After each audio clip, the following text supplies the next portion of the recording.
Hello, Namaste. Hope you all are doing good. Myself, Professor Vilas Anil Chavan, working as an assistant professor in the Department of Forensic Science, Yashavantrao Chavan Autonomous Institute of Science, Satara. So this presentation is about Introduction to Syllabus of B.Sc. Forensic Science, second year, semester 3rd, paper code number B.F.Sc 301, and the name of paper is Criminalistics 1. So first we'll talk about the learning objectives of this paper. After studying this paper, the student will know the basic of crime scene management and its types, and also different methods to access the scene of crime. Secondly, student will also be able to know how to record the crime scene and the duties of different agencies involved in investigation of crime scene. Thirdly, student will also be able to know the types of different evidences and their processing and chain of custody. And at last, student will also be able to know the procedure of investigative report writing and its legal consideration, or we can call it as forensic significance of report writing. So this was all about the learning objectives of this paper. Now unit number 1, and the name of unit number 1 is crime scene management. We'll discuss about the content now. So here the content of unit number 1 is, we'll have a discussion about evidence, physical evidence and crime scene. Then also we'll discuss about the types of different crime scene. It may be macroscopic, microscopic, indoor, outdoor, hydro crime scene, mobile crime scene, and apart from this there are different other crime scene that also we'll discuss in detail in this unit.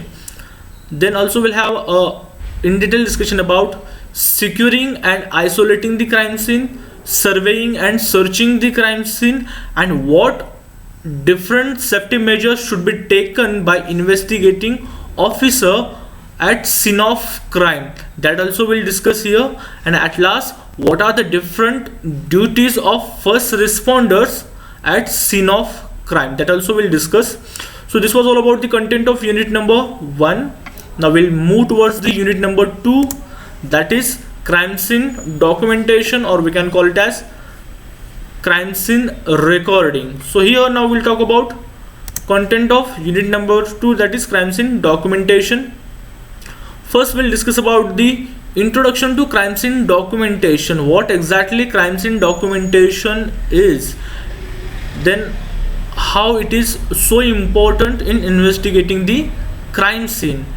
Then we'll have a discussion about what are the different steps that can be taken in crime scene documentation. So here the different steps are note taking, videography, photography and sketching. And also we'll discuss about some crime scene measurement techniques which are really useful for crime scene sketching purpose.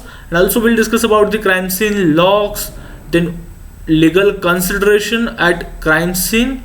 And now we'll discuss about coordination between police personnel and forensic scientists, or we can call it as forensic expert at scene of crime, what their role exactly at the scene of crime scene is. That also we'll discuss in this unit. And at last we'll discuss about evaluation of 5 W's and 1 H. So here 5 W's are who, what, when, where and why, and 1 H is how.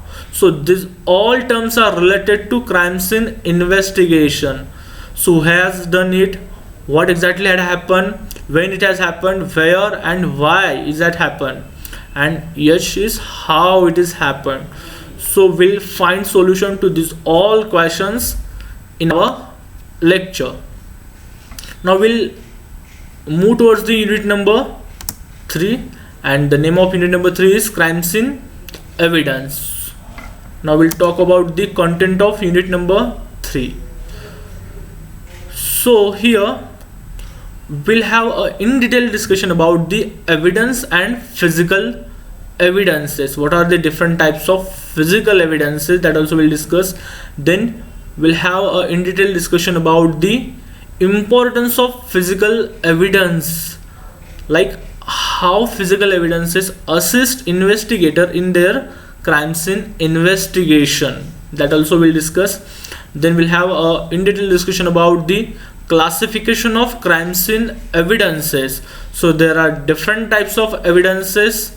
It may be physical evidence, trace evidence, hazardous evidence, chemical evidence, biological evidence. So these are different evidences, and apart from this we'll also discuss about the classification which is given by scientists for their better use. Then after this we'll discuss about the Locard's exchange principle. So you might be knowing what exactly Locard's principle is. So that also we'll discuss in detail with example. Then also we'll have a talk about processing of different physical evidences. So here, as I said before, here processing is searching, collection, packaging, preservation, sealing, labeling and forwarding of physical evidences to the crime laboratories or forensic science laboratories. And at the end of this unit we'll discuss chain of custody. So this was all about the content of unit number 3, that is crime scene evidence or physical evidences. Now we'll move towards the unit number 4. So here the title of unit number 4 is report writing, or we can call it as forensic report writing. Now we'll talk about the content of this unit. So first we'll have a discussion about the definition of a report. So here we'll talk what exactly a report is, then what exactly forensic report is.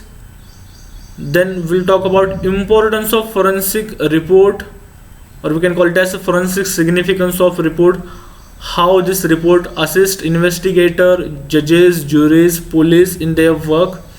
Then legal values of report writing. Then what exactly should be the length of report, that also we'll discuss here. Then how one should plan for writing the report, that also we'll discuss. Then what should be the organization and style, how it should be organized and what style should one follow while writing the forensic report, that also we'll discuss. Then how to interpret your entire case and how should be your opinions, that also we'll discuss there. Then also we'll have a talk on report format. So what different facts should be there inside your report.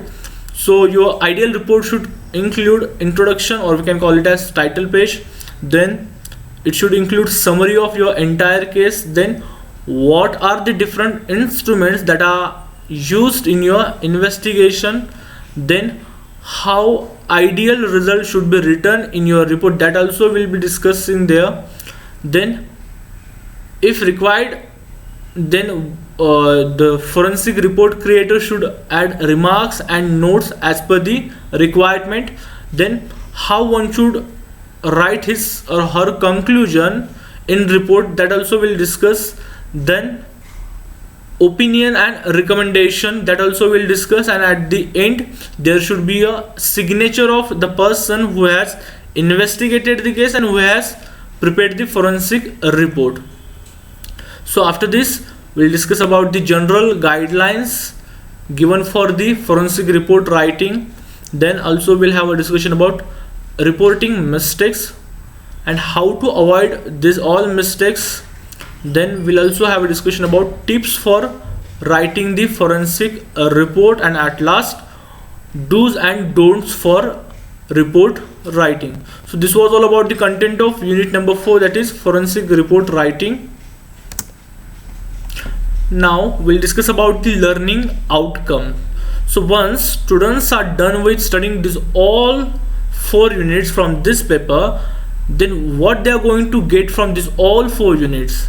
So student will be able to understand several aspects of crime scene management from the unit number 1, and from the unit number 2 student will be able to explain procedures of crime scene recording, or we can call it as crime scene documentation, and also they will be able to evaluate the 5 W's and 1 H in investigation process. And from unit number 3 student will be able to know the types of different evidences and their processing and chain of custody also. And from unit number 4, student will be able to prepare investigative reports with legal consideration. So these are all learning outcomes of this paper, and this is the end of the presentation. Thank you.